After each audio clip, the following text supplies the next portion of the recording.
Чыгышта Яршалыда участок полициясы хезмәткәре Клемдә Максатчан спортчы. Татарстаннан Альберт Монгуш Муртидан килгән көндәшеннән үстен чыкты. Самбо белән 24 ел шөгыльләнә, 2 тапкыр Европа чемпионы да ул.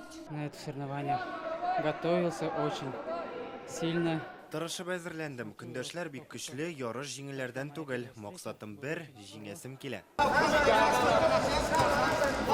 Мәйданчыкның бер ягында спорт, икенчесендә сугышчан самбо буенча ярыш бара.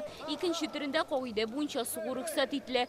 Шуңа җәрәхәтләр алмасыннар өчен катнашучыларның кием формасы да аерыла.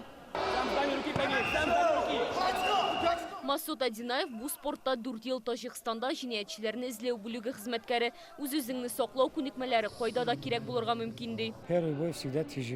Беренче ярыш гадәттә иң авыры. Әлегә мин үземнең чыгышым белән канәгать, алга таба да бар көчемне биреп келәмгә чыгачакмын. Булдырырмын дип уйлыйм.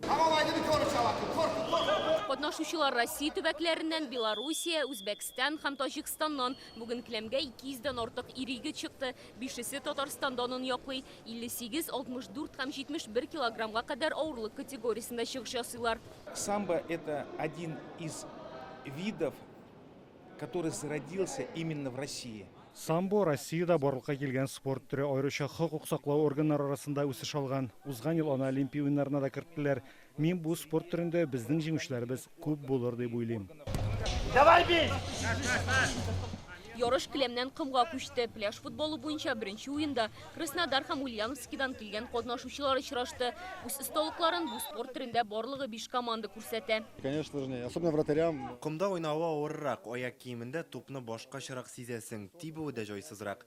2 ай әзерләндек, атнасына берничә тапкыр җыелдык. Динамо спорт уеннары 2000-нән артык катнашучыны берләштергән. Алар бер атна дәвамында җиңел атлетика, волейбол, йөзү, мини-футбол, 13 спорт төре буенча көч сынашачак. Алия Сабирова, Вадим Ларионов, Гасыр каналы.